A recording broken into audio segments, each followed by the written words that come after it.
살아나셨느니라. 오늘 부활절 이 아침에 우리가 함께 은혜 받을 제목입니다. 한번 따라서 해볼까요? 살아나셨느니라. 살아나셨느니라. 한국 교회의 역사는 부활의 역사입니다, 여러분들. 부활절과 함께 한국 기독교가 시작되었습니다. 여러분이 잘 아시는 것처럼 1885년 이 조선 땅에 한국에 처음으로 언더우드 선교사 그리고 아펜젤러 선교사가 인천의 제물포항, 지금은 제물포역이 있지만 그때는 이제 항구였죠. 그 제물포항에 부활절 아침에 1885년 4월 5일 부활절 아침에 최초의 선교사인 언더우드와 아펜젤러가 제물포항에 도착해서 그들은 배에서 내려 한국 땅에 입을 맞추면서 이렇게 기도했습니다. 주님, 우리는 부활절 아침에 이곳에 왔습니다. 그날 사망의 권세를 이기신 주님께서 이 백성을 고통과 가난과 죄 가운데 억압 가운데 있는 이 백성을 얽어매고 있는 결박을 끊어 주셔서 하나님의 자녀로서 기쁨과 행복과 빛과 생명을 누리게 해 주십시오. 이렇게 기도를 했습니다. 자, 이 기도가 그들이 일기문에 다 기록이 되어 있습니다. 이렇게 여러분, 이 땅에 들어온 복음은 부활절날 시작되었고, 이 땅에 들어온 이 부활절의 이 복음은 죽음을 이기시고 영생의 문을 열어놓으신 한국을 축복의 땅으로 바꿔 놓았습니다. 기독교가 여러분 이 땅에 이루어놓은 업적은 엄청납니다. 지금은 여러분 우리가 그 당시에 세계에서 첫 번째, 두 번째 정도로 아주 가난하고 미신을 섬기고 이렇게 복음을 전할 때 돌을 던지면서 서양 귀신 물러가라고 얼마나 많은 박해와 탄압과 고통과 죽음을 그들이 겪었는지 모릅니다. 그래서 우리 교회가 지난번에 서울의 그 양화진 그 선교사들의 묘에 우리 교회에서 한번 간 적이 있습니다. 그래서 여러분들 우리가 선교사님 많은 무덤들을 보면서 그들의 그런 아픈 그런 감동적인 사연을 우리가 읽으면서 우리가 그렇게 참 은혜 받은 적이 있는데, 그런 선교사님들의 복음을 위한 희생과 이 한국 땅을 사랑하는 그들의 선교의 열정으로 우리나라가 이렇게 축복의 나라가 되었고, 지금 대한민국은 세계 10위권, 12위권 이렇게 소득도 이제는 4만 불을 향해서 이렇게 거의 선진국 대열에 이렇게 이제 이를 정도로 엄청난 복을 받았고, 한국 교회도 세계에 이제 첫 번째부터 7번째 교회까지가 가장 큰 교회들이 한국에 이렇게 생겨날 만큼 하나님께서 이 땅에 엄청난 복을 주신 것입니다. 여러분, 이것이 부활절날 시작되었다고 하는 것입니다. 오늘 우리가 읽은 이 본문을 보면은 엠마오 길을 걷고 있는 이름은 글로바라고 한 사람과 또 한 사람의 이름은 성경에서 기록하고 있지 않지만, 이 사람들은 실망과 낙심과 절망 가운데 이들은 이제 자기들의 어떤 거처인 고향인 엠마오로 이렇게 걸어가고 있었습니다. 그때 절망뿐이었죠. 낙심과 시리에 빠져서 그들은 이제 그 길을 가고 있었는데, 그때 예수님께서, 물론 그들은 이제 눈이 가려져서 이 부활하신 예수님을 알아보지 못하고 이제 그들이 이렇게 이야기를 주고받는 가운데 예수님께서 17절 말씀 보시면 예수께서 이르시되 너희가 길을 걸어가면서 서로 주고받는 이야기가 무엇이냐 하시니 두 사람이 슬픈 빛을 띠고 머물러 섰더라. 이렇게 개역 개정에는 기록을 하고 있습니다. 슬픈 빛, 시리와 절망과 낙심과 고통 가운데 그들이 주고받는 이야기는 예수님에게 향해서 우리는 예수님께서, 나사렛 예수께서 이스라엘을 구원할 자라고 기대했었는데 자기들의 제사장과 관원들에 의해서 십자가에서 비참하게 아무 힘도 쓰지 못하고 비참하게 십자가에서 죽고, 그리고 그 일이 벌써 3일이나 지났는데 당신은 어떻게 이스라엘 사람이면서 예루살렘에 살면서 그런 소식을 모릅니까? 오히려 이렇게 반문하는 그러한 예수님과 그런 내용을 주고받는 것이 성경에 기록되어 있습니다. 이스라엘을 구원할 자라고 그들은 3년 동안 예수님과 동행하면서 예수님이 가는 곳곳마다 모든 병자들을 고치고 안진뱅이를 일으키시고 벙어리 입을 열게 하고 소경의 눈을 뜨게 하고 그리고 심지어는 죽은 사람을 고치는 이러한 엄청난 능력을 행하시고 놀라운 하늘의 메시지를 증거하면서 이분이야말로 성경에서 우리에게 약속한 예수 그리스도 메시아가 맞구나. 그러면서 우리를 이 로마의 식민지로부터 이 가난과 절망과 죄로부터 우리를 해방시켜 주시고 우리를 구원하실 이스라엘을 속량하고 구속할 자라고 믿었는데 아무런 힘도 쓰지 못하고 제사장과 자기들의 정치 지도자와 로마의 관원들에 의해서 비참하게 십자가에서 어이없이 죽음을 당하는 걸 보고 그들이 절망 가운데서 자기들의 집으로 가고 있을 때 예수님께서 그들에게 나타나셔서 성경을 가지고 성경에서 예수님에 대해서 예언한 말씀을 하나씩 풀어서 자세하게 가르쳐 주셨습니다. 그리고 이제 마침내 그들의 집에 도착했을 때 예수님을 자기들의 집으로 초청해서 저녁을 먹는 가운데 저녁 식사를 하는 가운데 예수님께서 이 하는 행동을 보십시오. 여러분들 최후의 만찬에서도 그렇고 예수님은 늘 식사할 때마다 빵을 들어서 이렇게 축복하시고 하나님께 축사하시고 이건 예수님의 하나의 습관적인 행동입니다. 여러분. 그러니까 그들은 예수님께서 그들의 집에 가셔서 빵을 들고 하늘을 향해서 하나님께 축사하시고 축복기도 하시고 떼어서 제자들에게 주시는 것은 유월절 만찬에서만 그랬던 것이 아니고 늘 예수님께서 그렇게 해오셨던 반복적인 행동이었기 때문에 예수님의 그런 행위를 보시고 그때 하나님께서 그들의 눈을 열어서 예수님이 바로 이분이시구나. 이분이 예수님이시구나. 이분이 십자가에서 죽었다가 부활하신 예수님이구나. 이거를 깨닫는 순간에 예수님은 영의 몸이니까 시간과 공간을 초월하는 이제 육체로는 죽으셨지만 예수님은 영육이 같이 부활하신 신령체. 한번 따라해보세요. 신령체. 네. 우리도 여러분 예수님을 믿고 마지막 날 예수님이 다시 우리를 구원하러 역사를 심판하러 오실 때 우리도 마찬가지입니다. 우리도 신령체로 그때는 몸이 바뀔 거예요. 부활체로 바뀔 겁니다. 그러니까 예수님께서 시간과 공간을 초월하시니까 예수님께서 그들의 눈이 열려서 예수님이 부활하신 것을 알아보자마자 예수님은 마치 스르르 흔적도 없이 이렇게 사라졌다. 그것이 오늘 성경이 우리들에게 보여주고 있는 말씀입니다.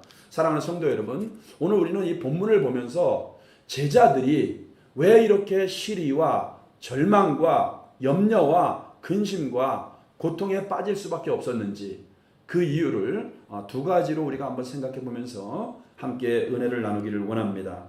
첫 번째, 그들이 좌절과 시리와 절망 가운데 빠질 수밖에 없었던 이유는 주님의 말씀을 잊어버렸기 때문이다.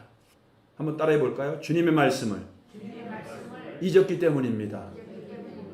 여러분 18절에서 21절 보면은 예수님께서는 이미 예루살렘에 올라가시기 전에 예수님은 저 지금 북쪽 갈릴리에서 사역하시면서 이제 남쪽에 있는 아래쪽에 있는 예루살렘으로 예수님께서는 지금 입성하고 있는 거거든요. 유월절 절기에 맞춰서 예수님이 그래서 이제 예루살렘으로 입성하시는데 예루살렘으로 오는 길에 18절에서 21절에 보면은 예수님은 여러 차례에 걸쳐서 내가 왜 예루살렘에 가야 되는지 예루살렘에 방문하는 목적에 대해서 분명하게 예수님께서는 반복적으로 말씀을 가르쳐 주셨습니다. 여러분 마태복음 16장 21절에도 이때로부터 예수 그리스도께서 자기가 예루살렘에 올라가 장로들과 대제사장들과 서기관들에게 많은 고난을 받고 죽임을 당하고 그 다음이 중요해요. 죽임을 당하고 제3일에 살아나야 할 것을 제자들에게 비로소 가르치시니 자 십자가에서 죽으시고 3일 만에 다시 살아날 것을 가르치셨습니까? 가르치지 않았습니까? 가르치셨습니다. 예수님께서 분명히 말씀을 주셨어요. 한 번만 주신 게 아닙니다. 또 마태복음 20장 17절에서 19절에서도 동일한 말씀을 주십니다. 자, 12제자와 함께 예루살렘으로 올라가면서 인자가 대제사장들과 서기관들에게 넘겨주어 저희가 죽이기로 결의하고 이방인들에게 넘겨주어 그를 능욕하며 채찍질하며 구체적으로 말씀하고 있죠. 능욕하고 침뱉고 희롱하고 채찍질하고 십자가에 못 박게 하리니 그 다음에 제3일에 살아나리라. 이렇게 말씀을 주셨어요. 자, 마태복음에서도 두 번을 예수님이 말씀을 주셨습니다. 심지어 마태복음은 28장이잖아요. 마가복음은 16장밖에 없습니다. 더 짧은 마가복음 16장에서 무려 마가복음 8장에서 마가복음 9장에서 마가복음 10장에서 8장, 9장, 10장에서 동일한 말씀을 주십니다. 예루살렘에 가서 대제사장들과 서기관들, 관원들에게 붙잡혀서 능욕을 당하고 침뱉음을 당하고 십자가에서 죽을 것이지만 제3일에 뭐라고요? 살아나리라. 몇 번? 3번씩이나. 마가복음에서는 3번을 얘기해요. 자, 예수님의 생애와 사역을 기록하고 있는 공관복음서 마태복음, 누가복음, 또 마가복음 수차례 예수님께서 당신이 당해야 될 십자가의 고난과 죽음 그리고 죽음으로 끝이 나는 것이 아니고 제3일에 부활할 것에 대해서 예수님께서 분명히 가르쳐 주셨고 말씀을 주셨습니다. 그러나 여러분 보세요. 지금 엠마오로 가고 있는 제자들은 뭐예요? 그 말씀을 기억하고 있습니까? 기억하지 못하고 있습니까? 하나도 기억하지 못하는 거예요. 지금 막상 예수님께서 이미 예언한 대로 예수님께서 말씀하신 대로 막상 지금 그것이 성취되고 있는 거거든요. 막상 이루어졌습니다. 예수님께서 죽었습니다. 예수님께서 말씀하신 것이 현실로 이루어지고 있는데 예수님께서 예루살렘에 올라가면서 당신이 죽고 부활할 내용에 대해서 분명하게 반복해서 가르쳐 주셨음에도 불구하고 그들은 하나도 예수님의 말씀을 기억하지 못하고 다 망각해버리고 다 잊어버린 겁니다. 이것이 여러분 제자들이 시리에 빠지고 슬픔과 절망과 고통 가운데 놓이게 된 첫 번째 이유라는 겁니다. 우리도 인생을 살아가면서 성경을 통해서 예수를 만나고 월남 이상제 같은 그 독립투사 있잖아요. 그때는 뭐 우리 아주 대한민국이 이제 개화되는 초기니까 그때 하나님께서 큰 이 땅에 은혜를 주신 것 같아요. 월남 이상제 같은 선생도 아주 신앙이 투철한 하나님의 그런 은혜를 경험한 사람인데 그 사람의 간증을 보면은 여러분 그 사람이 이제 형무소에 갇혔다가 깊은 절망과 시리에 빠졌을 때 이렇게 마룻바닥에 있는 어떤 방석도 있는데 거기 이렇게 들춰보니까 마룻바닥 사이에 뭐가 이렇게 말려서 있더래요. 종이가. 그래서 그거를 이렇게 빼서 보니까 요한복음 쪽지 요한복음이더래요. 그래서 그거를 읽다가 감옥에 살 게 없으니까 그걸 읽다가 다시 꼽아놓고 또 빼서 근데 말도 안 되는 내용이 많더라는 거예요. 월남 이상자 같은 경우도 천재였거든요. 굉장히 똑똑한 사람이었습니다. 심심하니까 그 다음날도 또 꺼내서 또 읽어보고 뭐 이게 말도 안 되는 소리가 있어? 예수님이 부활하신다? 예수님이 능욕을 받는 욕을 욕으로 갚지 말아라. 이런 그 예수님의 말씀을 보면서 다시 또 꼽아놓고 몇 번 반복적으로 이렇게 하다가 그가 성경을 통해서 부활하신 예수님을 만난 겁니다. 성경을 읽고 있는데 그의 간증을 보면은 부활하신 예수님이 자기 앞에 서 계시더래요. 여러분 이렇게 우리는 말씀을 통해서 하나님을 만날 수 있습니다. 말씀은 생명이고 능력이기 때문에 그러니까 하나님이 은혜를 주신 것이죠, 여러분들. 어떤 사람은 이렇게 주일날 예배 와서 설교를 듣고 예배 드리면서 그렇게 눈물이 난다는 사람이 많아요. 그런 사람도 하나님께서 여러분들을 지금 찾아오셔서 위로하시고 여러분들에게 은혜를 주시는 거예요. 어떤 사람은 기도하면서 회개가 터지고 이렇게 신비한 어떤 이런 은혜를 경험하는 것도 많이 있고요. 그렇죠, 여러분. 기독교는 처음에 종교니까 내가 주님을 만나는 은혜가 있어야 되지 않겠습니까? 지금 우리들도 마찬가지입니다. 제자들이 절망과 시리에 빠져서 슬픔과 고통 가운데 지금 자기들의 집으로 걸어가고 있을 때 주님께서 하신 말씀을 전혀 기억하지 못했기 때문에 그들이 그렇게 슬픔과 고통 가운데 빠져 있었듯이 우리들도 오늘날 이 험한 세상을 살아가면서 주님이 내가 너를 사랑한다. 내가 너와 함께 할 것이다. 내가 너를 들어 크게 쓰실 것이다. 우리에게 주신 말씀이 얼마나 많은지 모릅니다. 이 성경에.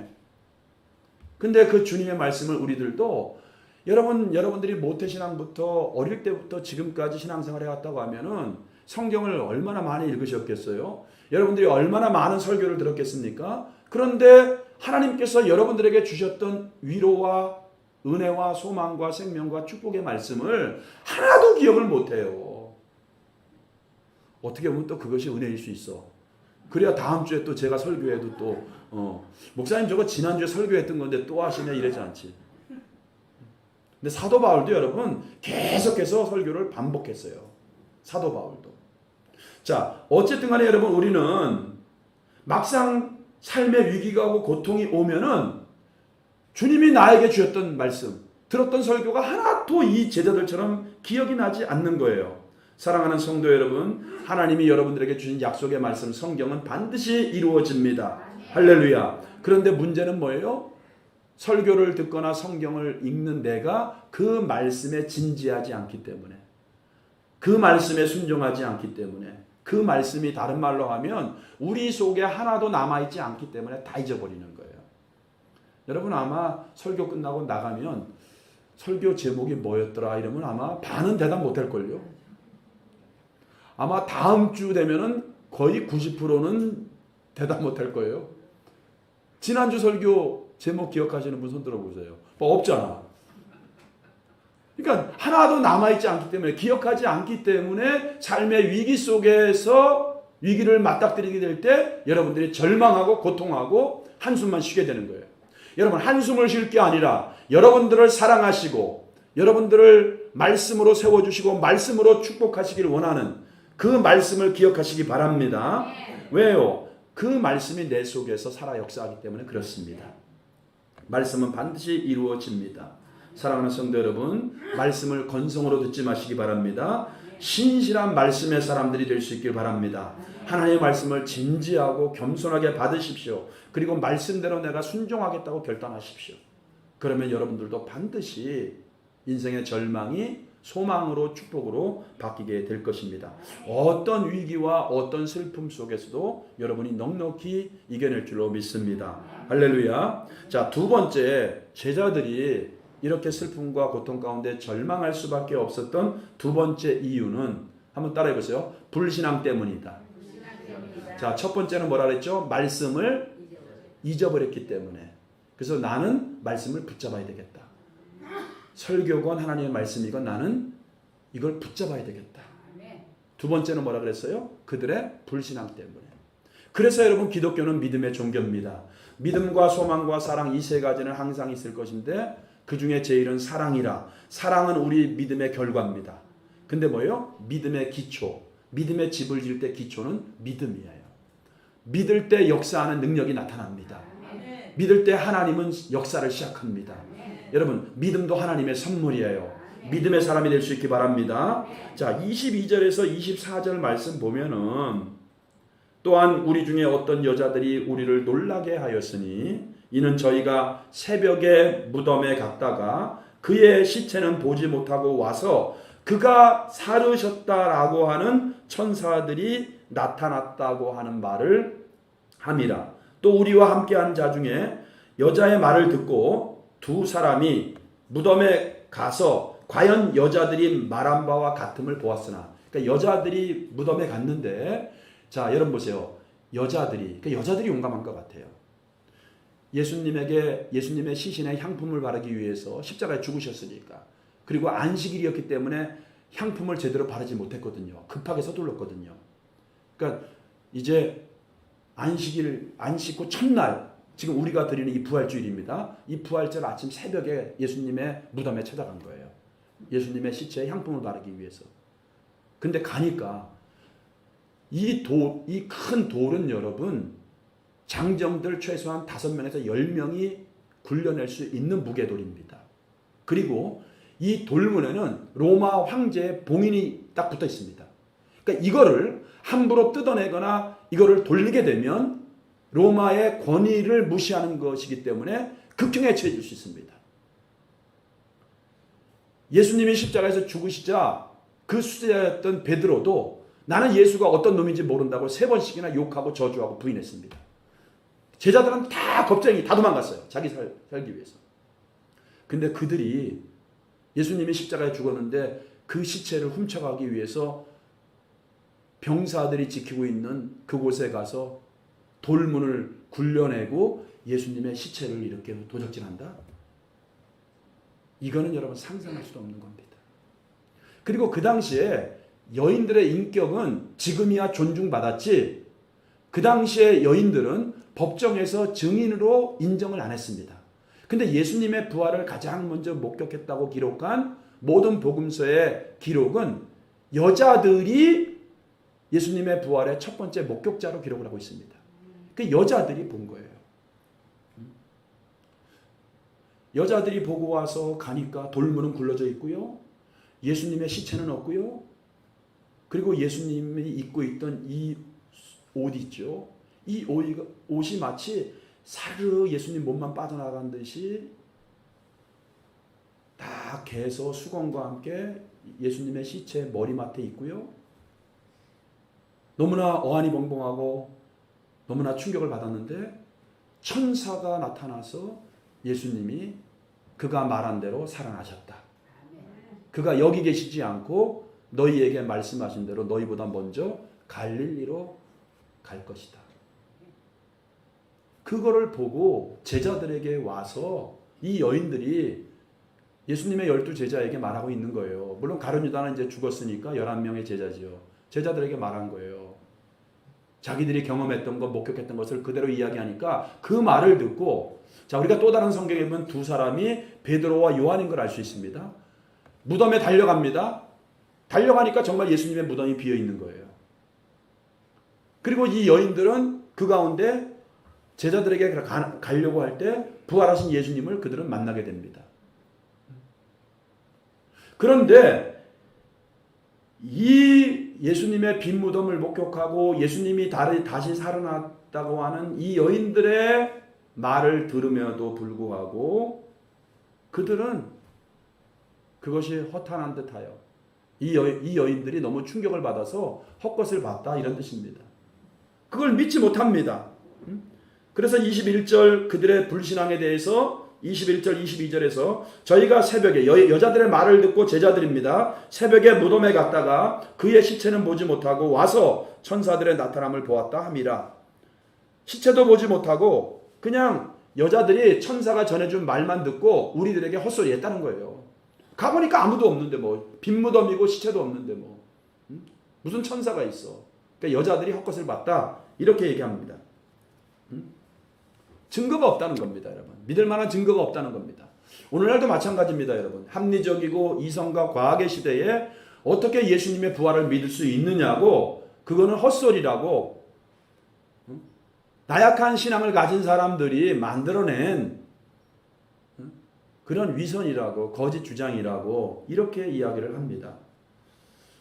그 충신교회 박종순 목사님이 지금 원로 목사님인데 그분이 이렇게 글 쓴 그 기사를 보니까 간증집처럼 거기에 어떤 교수님에 대한 소개가 나오더라고요.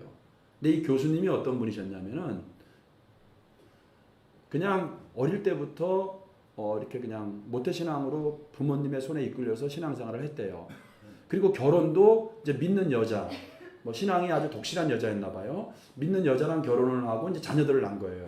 근데 아내와 아이들이 너무나 믿음이 귀하니까 이 교수님은 그냥 어릴 때부터 엄마 손잡고 그냥 이렇게 습관적으로 교회 다닌 거지 무슨 예수님을 만난 것도 없고요. 그냥 신앙도 왔다 갔다 하는 그냥 그 멤버십 처치맨이었어요. 그냥. 그 어떤 사람은 그러다가 의자만 대표주는 사람이라고. 그런 사람이었어. 근데 자기 아내가 뜻하지 않게 뇌종양으로 투병하다가 세상을 떠납니다. 그러니까 그 사랑하는 자녀들, 딸과 자녀들이 엄마의 무덤 앞에서 마지막 하관식을 하고 흙을 뿌리고 그러는데 아이들이 막 충격을 받고 막 그냥 고통 가운데 뭐 흐느껴서 막 웁니다. 근데 이 남편인 이 교수님도 이렇게 부인에게 마지막 하관식 하면서 흙을 이렇게 뿌리는데 그때 불현듯 이런 생각이 드시더래요. 아, 정말 그동안에는 부활절날 목사님이 이야기하는 것이 정말 전혀 궤변으로 들렸고 믿을 수 없는 이야기로 들렸는데 그때 아내의 시신에다가 흙을 뿌리면서 마지막 흙을 뿌리면서 정말 이 죽음이 끝이 되면 안 되겠구나. 딸들은 흐느껴 울고 있죠. 절망과 고통 아닙니까? 영원한 생명이 정말 있어야 되겠구나. 예수님이 부활하셔야 정말 되겠구나. 이런 믿음을 갑자기 하나님이 주시더래요. 그래서 아내의 죽음을 통해서 이 사람이 거듭나게 되었고 부활신앙을 갖게 되었고 그렇게 믿음을 가졌다고 그분이 자기가 기록한 것을 그 목사님이 자기의 어떤 이 고백 이런 메모에다가 이제 책에다가 쓴 것이죠. 여러분, 부활신앙이 있어야 우리는 세상에서 우리는 어떤 절망과 고통에서도 담대하게 살 수 있고요. 우리는 여러분 평강 가운데 감사하며 살 수 있습니다. 오늘 예배를 통해서 부활신앙을 회복할 수 있기를 바랍니다. 자, 예수님은 여러분 그 사람들에게 믿지 못하고 예수님의 부활을 받아들이지 못하고 있는 그들에게 성경을 쭉 풀으셔서 자세하게 예수 그리스도의 죽으심과 부활에 대해서 가르쳐 주셨습니다. 그때는 몰랐지만 예수님께서 떡을 떼어서 그들에게 받아 먹으라고 주실 때 그들의 눈이 열렸다는 것이죠. 그러면서 그들이 서로 고백하죠. 그가 길에서 우리에게 말씀을 풀어주실 때 우리의 마음이 뜨겁지 아니하더냐. 여러분, 오늘 이 부활절 이 아침에 여러분들의 눈이 열리고 가슴이 뜨거워질 수 있는 시간 되시기 바랍니다. 코로나로 인해서 그동안 우리 한국교회 가난한 성도가 지금 교회를 나오지 않는 성도가 200만 명이 넘는다고 합니다. 예배를 회복할 수 있길 바랍니다. 영의 눈이 열리고 이 부활절 이 아침에 가슴이 뜨거워짐으로 말미암아 여러분들 눈이 열리길 바랍니다. 오늘 여러분 두 가지를 제가 말씀드렸습니다. 절망과 시리에 빠질 수밖에 없는 이유는 말씀을 잊었기 때문이다. 그리고 불신앙 때문이다. 사랑하는 성도 여러분, 믿음을 가지시고 부활의 주님을 만나 승리할 수 있기 바랍니다.